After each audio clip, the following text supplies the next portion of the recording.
kama kuna makosa ambayo imekuwa ikipata wanaume ni defilement cases. Unapata ya kwamba mwanaume unajua siku hizi wasichana wana grow haraka sana. True. So unapata ya kwamba mwanaume anakuta msichana anafikiria ya kwamba huyo msichana ni ako above 18 years. Na the moment anaenda na huyo msichana, sheria haitataka kujua ya kwamba ulidhani. Mimi ni askari wa prison, wa magereza. Mimi huwa nina wale ambao wameshikwa, mimi huwa sasa ninawarekebisha, alafu ninawarudishia society. Nilikuwa mtu ambaye nilikuwa natamani sana kwenda university.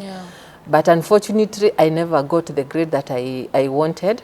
Mimi, bwana yangu hata yeye ni askari. Okay. So, hatuwezi kuwa na a lot of because ni mtu anajua kazi yangu, anaielewa vizuri. Lakini hata wale wenye wameolewa na wenye si askari, they live just a normal life like any other person. Jaji mwenye anakuhukumu, anakujaji kwa haki. Kwa sababu yeye hakuwa kwa hiyo kitendo. Yeye anaangalia simu ni nani alipatikana nayo. When it was tracked, you were with it. Na hiyo ninasemaga ni ignorance kwa sababu tunapenda vitu za cheap.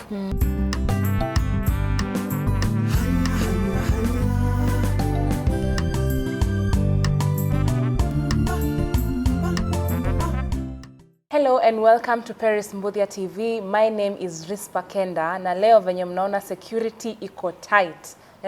As always, we go over and beyond to bring you stories here at Paris Mbuthia TV that are going to enlighten you, educate you and also entertaining. So, kama uko hapo and you have not subscribed, please click the subscribe button, like and share our stories so that whatever we share here, the stories that we share here, they get to reach as many people as possible. And without forgetting our sponsors for today, Timeless Medical Spa, wanakuanga pale Lavington Mall, 6th floor. If you want to go and learn how you can take care of your skin so that you can have this glow each and every day, utembee pale Lavington Mall, 6th floor, Timeless Medical Spa, they are going to sort you out. And with no further ado, wacha tusikie serikali inasema nini. How are you? I'm good. How are you? I'm fine. Welcome to Paris Mbuthia TV. Thank you. Look at the camera, tuambie jina yako. Okay, mimi naitwa Grace Wagari Moiro. Mimi ni askari na nimetoka upande wa Udhaya Chinga. Najua askari siku hizi mnatushtua sana. Tunaona askari wanavaa blue. Wakati wa maandamano wengine wanakuja na vitu zingine hatuelewi. So which department do you represent? Mimi ni askari wa prison, wa magereza. Mimi huwa nina wale ambao wameshikwa, mimi huwa sasa ninawarekebisha, alafu ninawarudishia society. Disciplinarian. I'm a disciplinarian. Okay. Nice. So tuambie ulizaliwa wapi? Let's get to know. Kama polisi pia, ukitaka kuwa polisi kama you also grow like a normal child. So give us a briefing of how you were brought up. Okay, mimi nilizaliwa katika kijiji ambayo inaitwa Chiga location. Katika Udhaya. Na nililelewa kama mtoto wa kawaida. Nikaenda shule ambayo ilikuwa inaitwa Muirogi Primary School. After that ndio nikasoma mpaka class 8, nikaenda Chiga Girls High School. Kutoka hapo nilipomaliza Chiga Girls, hapo ndipo sasa nilipomaliza hiyo mwaka, Mungu akanijalia hiyo mwaka ingine nikaingia katika uaskari. Nice. So kuna any challenges ulipitia before uingie kwa shule ya uaskari? Kuna any challenges ulipitia while growing up? Obvious.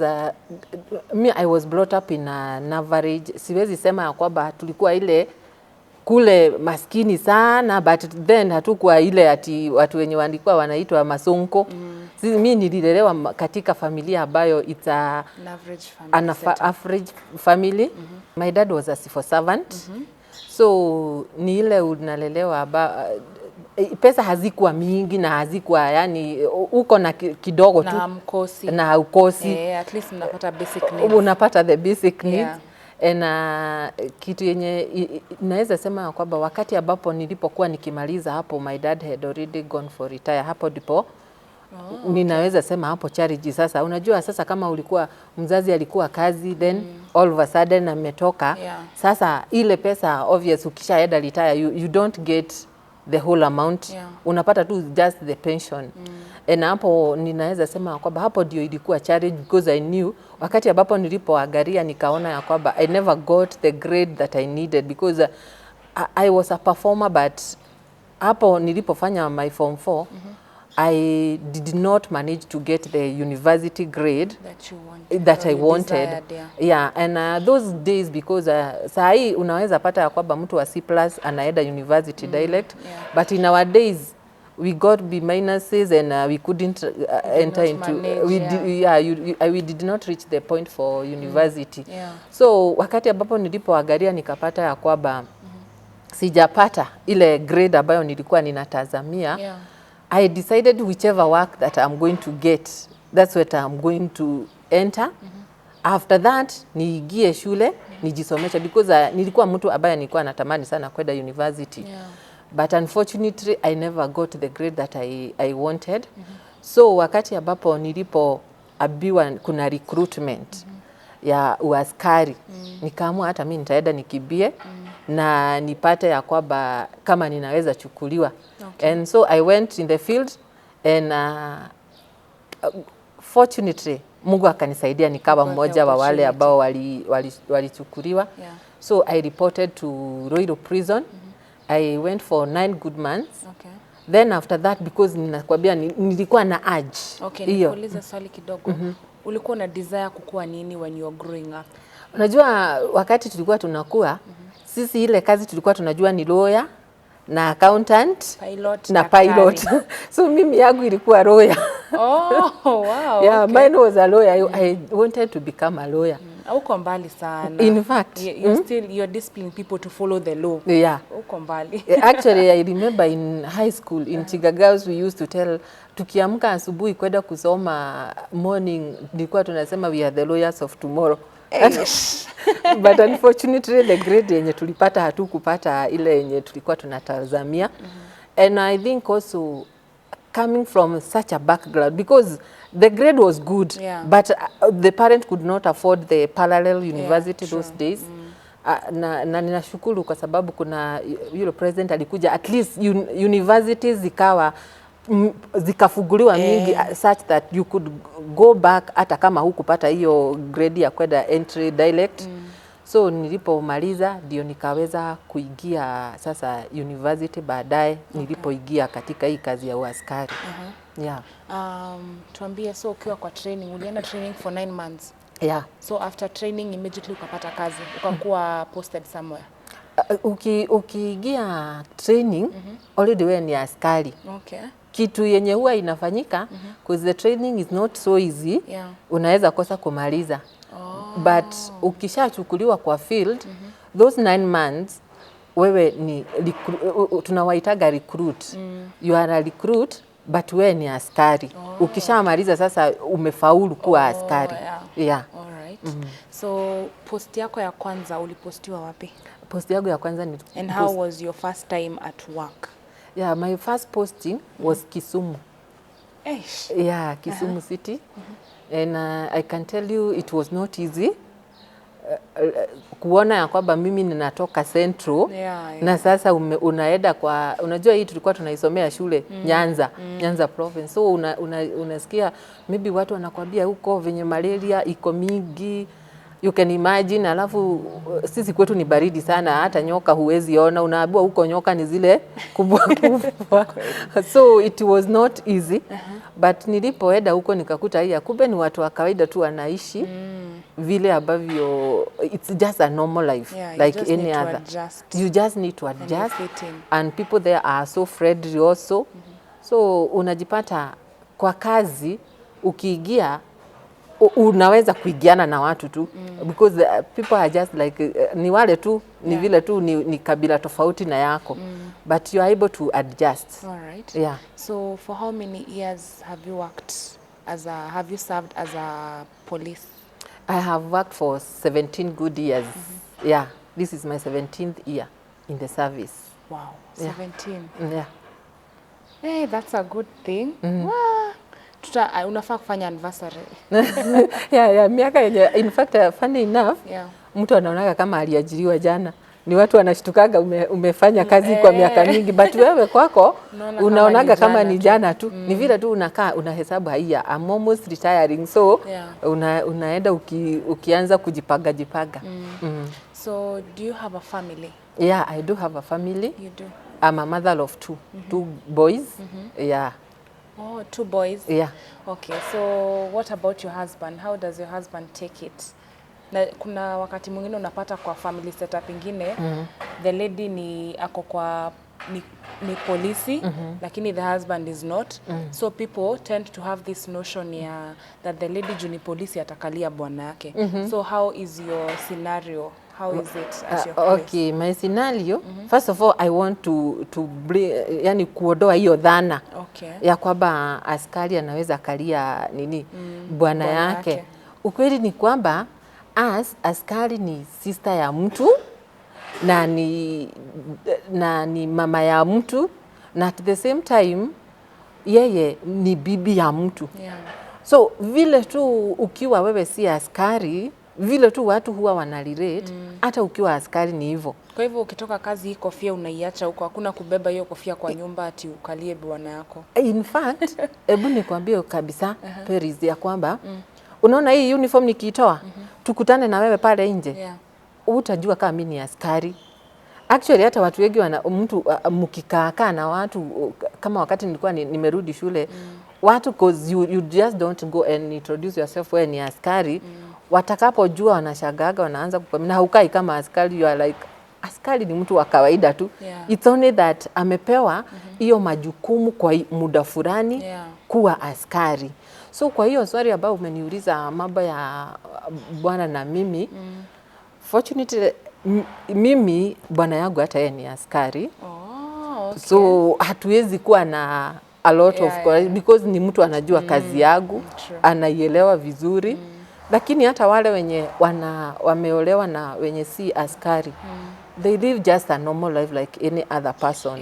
It's only that ukiwa huko nje unaweza angalia askari, unaona kama yeye si mtu wa kawaida because of kirauni. Ni guo tu, ni vile tu hiyo guo iko na powers zake for a specific time. But if I remove this uniform, you're just I'm just a normal citizen. All right. So kwa prison, I don't know, but I am tending to believe kuna different departments. So which department do you work for? Okay, me, I am a psychologist by profession. Okay. So my work there is counseling. I work at the welfare section. All right. My work mostly is to counsel the officers and also the inmates. All right, that's interesting. So also the officers need counseling. They need a lot of counseling. Actually, our work is very traumatic sometimes. It can be. So sometimes you need also just to have a listening ear. Unajua kwa wakati mwingine in counseling we say ya kwamba you don't give advice. You are there to listen to that person na umsaidie ile answer atatoka nayo. Unaona kaza hii tuseme mtu kama sasa an officer wamekosana na bwana yake, kama counselor you are not supposed to go and tell the person ya kwamba kaa hapo kwa hiyo marriage ama toka. Let the person come out, make the decision. So kwa hiyo counseling unapataga ya kwamba mpaka the inmates wakati ambapo unawapatia just the listening ear, huyo mtu anakuja anapata mpaka the comfort yenye hakuwa nayo. Which are some of the challenges that you go through being a prisoner and also being a female prisoner in prison? Or not prisoner, prison officer. Prison officer in prison, Unajua being a prison officer, kuna hiyo kama venye the first question yenye umeuliza ya kwamba wewe ni askari na familia, unaona ya kwamba watu wanaona ni kama kuna ka authority yenye unaweza patiana beyond. Another thing ni kama sasa tuseme especially being a psychologist, you find ya kwamba most of the times you cannot cancel with the uniform because the uniform has got its own authority. Okay. The uniform nikikuja nayo hata kama we ni client utapata you will not be able to open up very comfortable. There is that judgment. Unaona kama nitakujudge na sasa kwa sababu I have to use the core conditions ya kwamba I'm supposed to be non-judgmental. Yeah. Unapata ya kwamba sometimes when you are not in uniform, mtu mwenye anakuangalia, unaona kama wamama wakati mwingine, especially because I'm in a men prison, mtu anaweza kuangalia tu hivi, anakuchukua, yani haelewi ya kwamba this is a profession yenye umesomea. Yeah. Anaweza angalia akaona kwamba huyu kweli anaweza nisaidia nini. Tuseme kama ni mfugwa mwenye amekaa miaka mingi sana, amefugwa miaka mingi na hata ni mkubwa kukuriko. Yeah. And also unaona in prison there are all categories of people. Yeah. There are those who are more learned even more than you. They are professors. Yeah. You know, in prison we usually say everyone is a candidate of prison. Even you yourself, you are a candidate. Even me, even if I'm in uniform. Even you who is watching, you're a candidate. True. Everybody is a candidate, just like the hospital. Okay. Anybody can enter there. Yeah. So unapata ya kwamba sometimes unaweza kuta mtu first of all anakuchukulia na urahisi until atapata kile ambacho unampatia. And you find that there are so many people who have got wameingia pale na wanarudi wanakuambia, madam, nilipokuwa nikikuja hapa I couldn't have thought ya kwamba unaweza nipatia ile information yenye umenisaidia. Nimeona mwangaza mahali ambapo sikuwa na mwangaza. Do you have some who you can share, maybe their reviews, wamekuja wakakwambia umenisaidia, nilikuja nikaongea na wewe? Of course there are. Actually juzi kuna mwenye alikuja na the person had been convicted for life. Hakuwa na wazazi, and the person was feeling like because of the offense yenye imemleta jela, amekosea mpaka wenye wamekufa. So the person was very much hopeless, but the moment alikuja tukaongea na yeye, and I helped him to realize ya kwamba this is not the end of life. Yes, you might be restricted to come out of prison because sheria imekufuga maisha, but then you can still do something ambayo inaweza kukusaidia katika maisha yako, because there are things zenye tunaitaga amnesty. Hata kama umefugwa life, serikali inaweza, president anaweza ona ya kwamba umebadilika na unaachiliwa, and you have done something yenye inaweza enda kusaidia kwa society. And the person was able to go back to school. Alikuwa mtu mwenye alikuwa ameachia masomo class 5. So nika encourage akaenda akajenroll kwa academy. In prison we also have academies. Right. And the guy, in fact I never knew ya kwamba nimemsaidia. Unajua unasaidia watu wengi. Then there was this G for African Child Day. The guy just came and akaomba nafasi aseme poem. And he was calling me, akanisomea poem ambayo ilikuwa anasema kwamba Grace the Great. Oh, wow. Yeah, and akaanza kuniambia venye nimekuwa kama mama yake. So I was really touched. Yeah. Just to realize that. Did you get a chance to record? We can insert the video. I have a video. Oh, very nice. Tutaiweka. Yeah. But I think we can put it the audio. It's a spoken word. Inasema hivi. Title nimeipatia Grace the Great.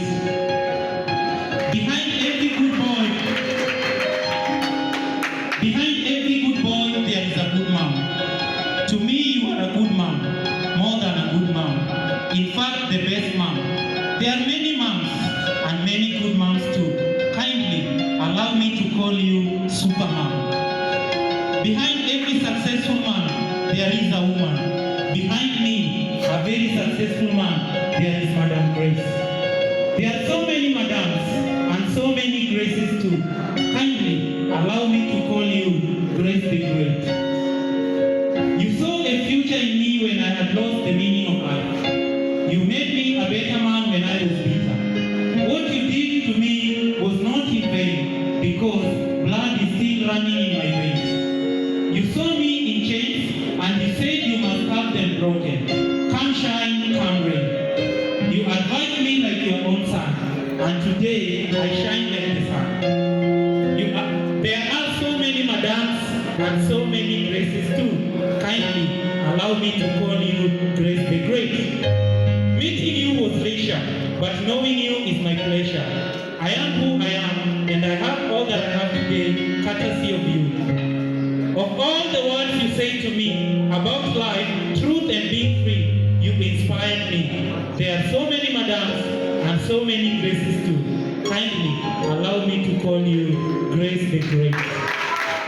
You see ya kwamba ile maneno ambayo alisema hapo, I felt like kwamba thank you God that there is a life ambayo umenisaidia nikaguza, because this is a person, unajua mtu akifungwa maisha anajua vizuri sana hakuna siku yenye anaweza toka jela.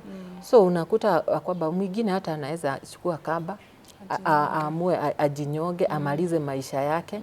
But the moment you give that hope, that person hope, anaona ya kwamba kuna maisha beyond the prison's perimeter.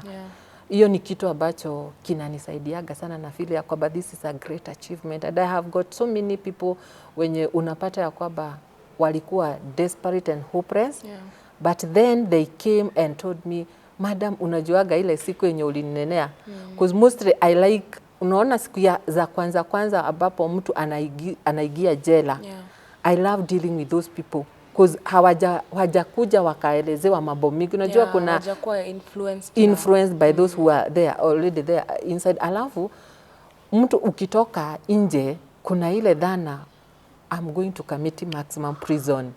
So at least you give somebody a landing step. Unamuonyesha this is a place just like any other. Yes, you do not have the freedom, but your life is still intact. And you can still continue living. Wow, that's so nice. Kuna notion watu wanasemanga polisi hawana heart and everything. I've brought this a testimony that they are very kind-hearted people who are police, women and men who are working at the Kenya prisons, and they are very kind-hearted. As you can see, this lady, she's very kind-hearted, and she feels good when she sees that she's helping other people. That's a good thing. Unajua tunaonanga polisi tunasema tu wako na roho mbaya, wanataka kupiga watu. Wanataka kupiga watu. That's a good thing. So kwa hiyo miaka yenye umefanya kazi, do you ever wish ungekuwa lawyer, ama hii kazi imefanya umekuwa attached to the job, you see what you're doing to other people's lives, you give people hope, and now you end up loving your job even more, you forget that you wanted to be a lawyer? Actually, mimi saa hii ninasikiaga niko mahali ambapo, you know, I usually say prison officer to be a prison officer is a calling. Because you are dealing with people wenye wamekataliwa huko nje, and you are coming, unawapatia nafasi ya kufeel ya kwamba you are still a person. Hakuna kitu ya maana kama kuona ya kwamba kuna maisha ambayo umebadilisha. So kwa sasa ninaweza sema kwamba I'm very much satisfied. And in fact kama singekuwa satisfied, maybe after kuajiriwa, because now you have the money, I could have gone to do the nini hiyo mambo ya law, but I decided to do psychology just to reach to those people, because ukikaa ndani, now that's when you realize the kind of people that you are dealing with. Wengi wetu tunawaonaga watu wenye wanaletwa jela ni watu wabaya sana, but I can tell you for sure there are people who have got history, ile stories zenye wanakupatia maisha ambayo wamepitia. Unajiweka kwa kiatu yao na unasema ya kwamba true, hata mimi ningekuwa kama wao, ningekuwa mahali hapa. So you feel for them. Instead just of condemning them because of the mistakes that they did, you feel for them. Because watu wengi ambao wako jela, in their life history, there is some mistreatment. Si mtoto mwenye amelelewa ati kwa, yes, kuna wawili watatu ati kwa sababu hivi ati mtoto tu amelelewa kwa maisha mazuri. Na kuambia ni watu ambao wametoka katika mahali ambapo wagi wao baba zao waliwaacha. So they were left all alone with their mother, and the mother was the breadwinner. So the person develops a mistrust between the society and himself. So unapata ya kwamba ninapokuwa nikifanya hiyo kazi, even you as a human being, you realize you have not done God any justice for you not to be there. Yeah. It's only by the grace of God. True. So the moment you feel like you've touched somebody and the person have started seeing hope and he can trust the society also and become somebody. That's the greatest joy. Because by the way, in this life, there is nothing great like living for others. Ya kwamba unasikia kuna mtu unasaidia. Yeah. You are not selfish. Ya kwamba ni maisha yako tu. True. So for now ninaweza sema kwamba I'm very much satisfied with where I am and I'm proud to be a prison officer. Nice. Yeah. So Grace, mi kwanza nimefurahi sana kupatana na mtu anafanya kazi kwa prison because I have a lot of questions. I will maybe invite you for another interview for us to get into details about things and activities that happen in a prison and things as to reasons as to why watu wengi wanaenda jela nowadays. But before then, ningetaka unielezee kulingana na observations zako. Young people, kuna young people wanaenda jela sana. Na kuna watu wanaenda jela kwa makosa ambayo hawakufanya. Na kuna watu wanaenda jela kwa makosa ambayo hawakujua ni makosa wakifanya. So kindly tuelezea kidogo about some of the instances zenye umepatana nazo. Okay, kama hiyo yenye unasema kwamba mtu anajipata jela, unapata ya kwamba by the way jela mingi, ukienda hata sahi uende ufanye survey, wanaume ndio wengi jela. Ukipata kama jela yetu kubwa ya Lang'ata, ladies are less than mostly wakienda sana ni 1000. But men wengi sana jela zetu wako more than 2000, 1000.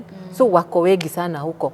Na kitu moja nimekuja kurealize, kama kuna makosa ambayo imekuwa ikipata wanaume ni defilement cases. Unapata ya kwamba mwanaume, unajua siku hizi wasichana wana grow haraka sana. True. So unapata ya kwamba mwanaume anakuta msichana, anafikiria ya kwamba huyo msichana ni ako above 18 years. Na the moment anaenda na huyo msichana, sheria haitataka kujua ya kwamba ulidhani. Unaona hiyo kitu ya kusema nilidhani yeye ati ako more than 18 years. Na unajua ya kwamba sisi wasichana, ladies, miaka yetu hatusemagi. So unapata ya kwamba wanaume wengi sana wamejipata ya kwamba they have been convicted for even life sentences. Lakini wengine hata hawakutenda. Mtu anakuambia kabisa huyo mtoto si kumuguza. Maybe walikosana na mama alikuwa anataka yeye na yeye hakuwa anamtaka. So mama akachukua mtoto wake na akasema ya kwamba huyu mtoto ndiye amefanya nini? Amemdefile. So there are such cases in prison. Also there are those instances utapata ya kwamba mtu aliuawa mahali fulani na wewe ukauziwa simu ambayo ilikuwa ya mwenye kuuawa. Na ukapata ya kwamba hiyo simu sasa imekufanya ukawa one of the culprit. Unashikwa na unafugwa, maana kuna exhibit mahali pale. Na unajua mimi nasemaga ya kwamba lawyer mwenye ama judge mwenye anakuhukumu anakujaji kwa haki, kwa sababu yeye hakuwa kwa hiyo kitendo. Yeye anaangalia simu ni nani alipatikana nayo. When it was tracked, you were with it. Na hiyo ninasemaga ni ignorance, kwa sababu tunapenda vitu za cheap. Hebu nikwambie, siku yenye utapata simu ambayo unauziwa ambayo si mpya, usifikirie ni simu tu. Kwanza hizi simu expensive, alafu nakuja kuuziwa ati 10k na ukiuliza ni simu ya 8k, ask yourself questions. So, because inaweza kukulad jela na utafugwa life. Na do you live to say ya kwamba mimi am innocent. But sheria haijuagi hivyo. Sheria inaletagwa facts on the table. Wakati facts zinatolewa, wewe kama facts zinasema ya kwamba wewe ndio umepatikana na simu, judge hawezi eda kwa kurudisha, because haliwezi rudisha hiyo nini, akuja ya kwamba apate ya kwamba wewe si mwenye hiyo simu. Sasa hata wewe utajipata ya kwamba unakuwa convicted mahali pale. So pale jela ninaweza kusema ya kwamba there are all kinds of people. There are those people wenye wamefanya na kuna wengi sana wenye hawajafanya. Another thing ni unapata ya kwamba it's very expensive to hire a lawyer. Yeah. So if you do not have the money, unaenda kujitetea. Kujitetea haikuage, unajua si kila mtu anajua sheria venye inaedaga. Yeah. But fortunately, siku hizi hata the government is employing providing lawyers it's providing lawyers. But utapata ya kwamba si kila mtu atapata hiyo access to such lawyers. Yeah. And also ukisimama pale kwa kujitetea, kama hujui unaweza jipata ya kwamba ile question yenye unaulizwa unajipata unajichanganya, because in the first place you are tensed. Yeah. Hujawahi kutana na maaskari, so ukiwaona unaona ya kwamba mimi kuisha. Yeah. So kuna those instances ambazo ziko but ukishaigia kule ndani, hata kama umefugwa, kuna watu ambao tunawaitaga paralegal. Paralegal ni watu ambao wamejua sheria. So unapata there are those services. Hata kama umekuwa convicted, there is kuna hiyo chance ya kuappeal.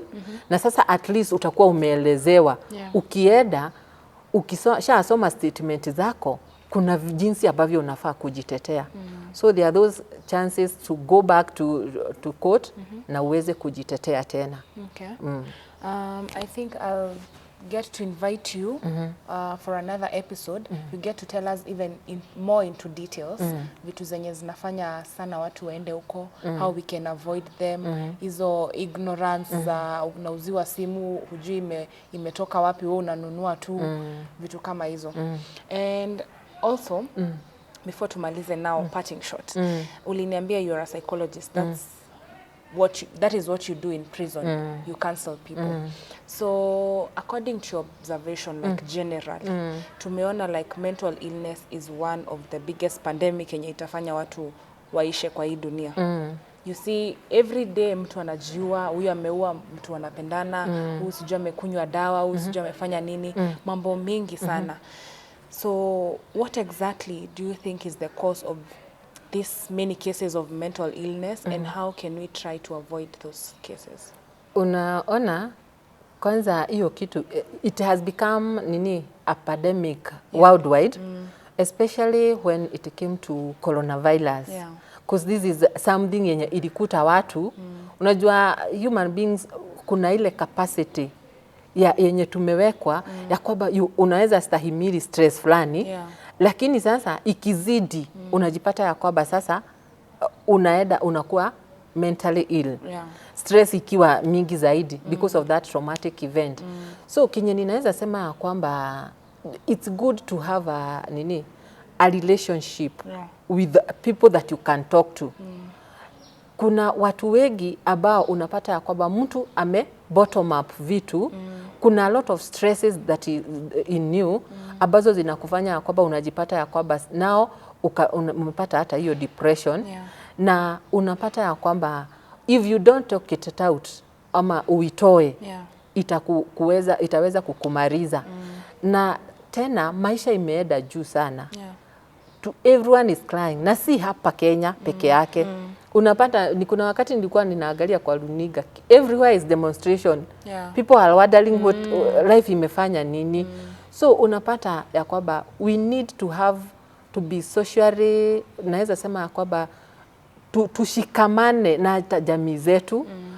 Kama sisi Africans, we do not believe in kuongea sana. Unaonaga hata watu ukiwaambia kwamba kuna counselors, wachache ndio wataamini ya kwamba ninaweza enda tuongee na mtu na nisaidike. Wanaona ya kwamba it's only if I take medication, hiyo ndio ninaweza fanya ninaweza pona. But hata it is scientifically proven, magonjwa mingi huwa inaletwa na our mind. Yeah. If psychologically you are not okay, diabetes, pressure, all those, kuna connection ya your mind. Yeah.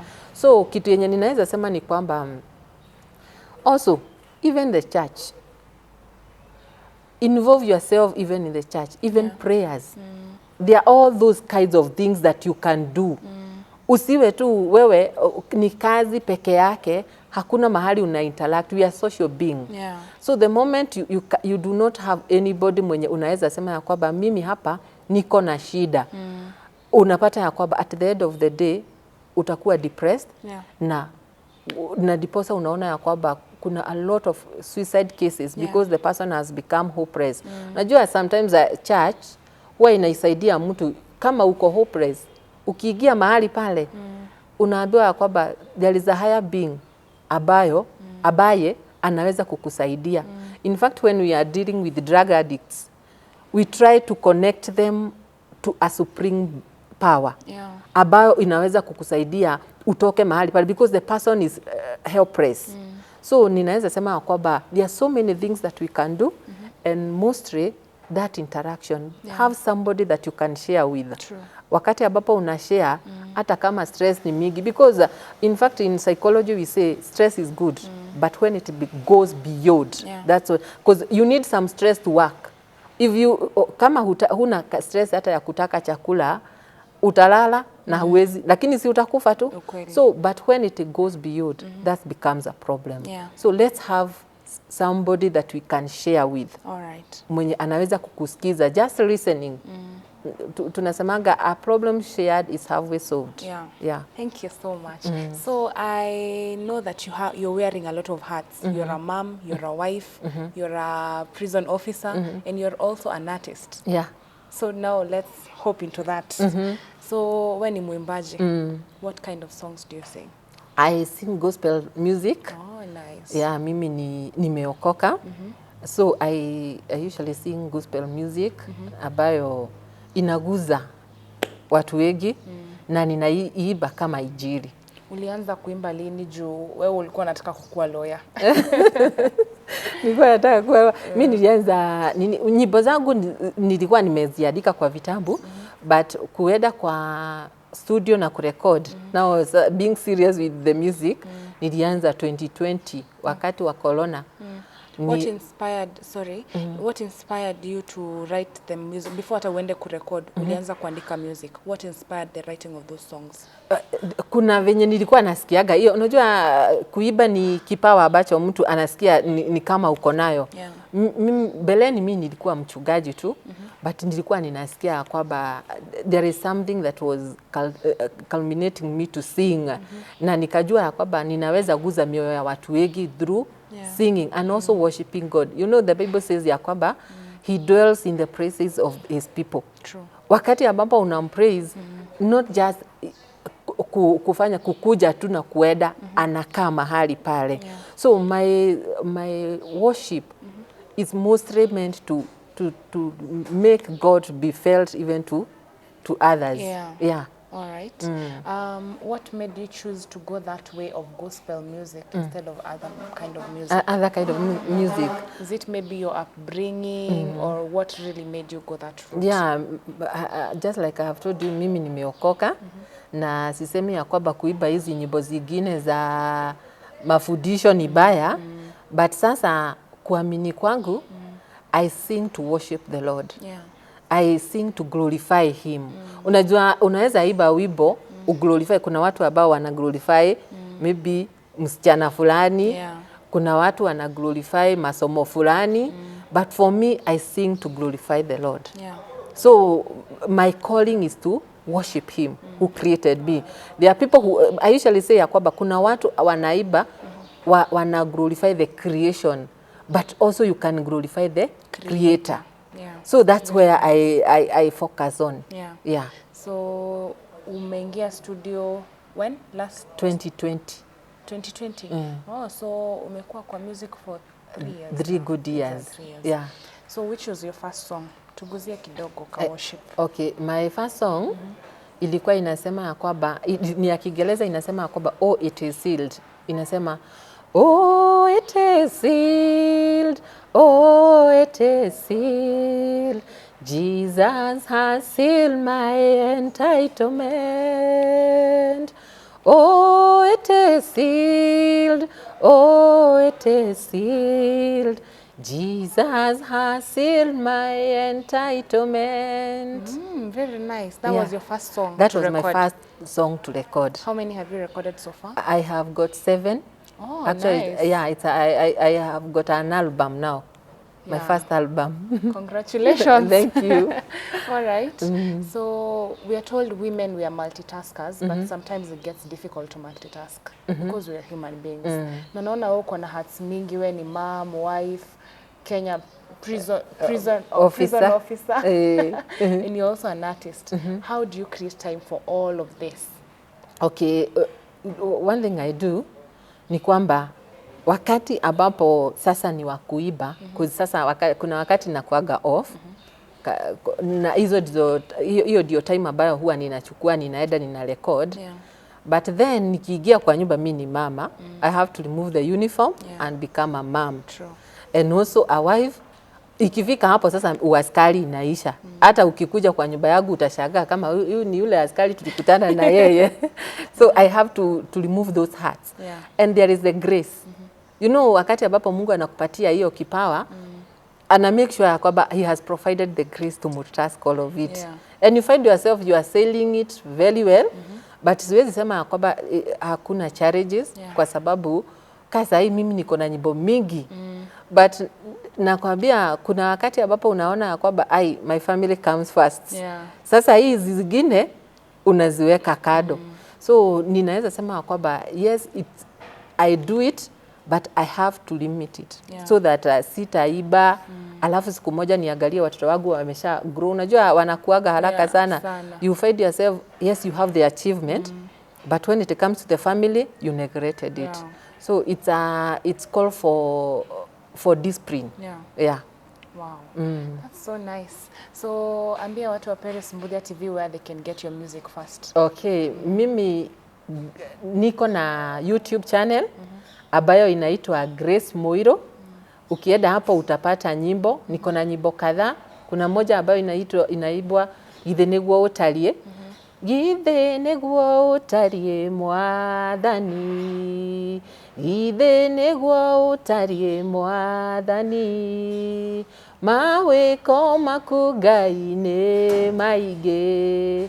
Unene na hinya waku cia kũgegania.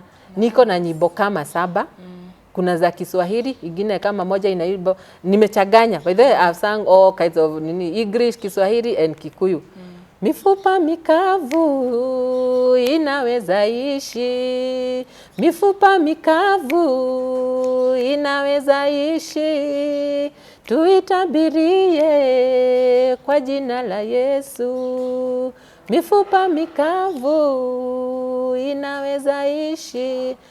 I'm in YouTube, Facebook, and also TikTok. Very nice. Yeah. Nitakuinvite for another episode. Now we get to talk about other things into details, psychology and counseling, na also to elimisha about the legal actions that people should take wakijipata kwa makosa fulani and how to avoid makosa ingine yenye tunajipata. Okay. All right, thank you so much, and our viewers, thank you for watching up to this point.